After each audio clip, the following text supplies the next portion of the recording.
شنو الشيء اللي انت سويتيه وضمته على زوجك؟ دير وجهك. سويته لا وضميته. تباوع عليها. شيء مسويته وضمته وما تقدرين تقولي له.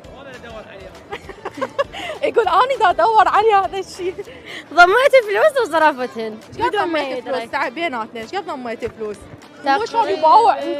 إيه. تقريبا 50,000. بس 50,000 صرفتهن على يا البيت خوان يا غشاش. بس انه على البيت يعني مو برا. يعني من يعني هي 50,000 اخذتيها من عنده؟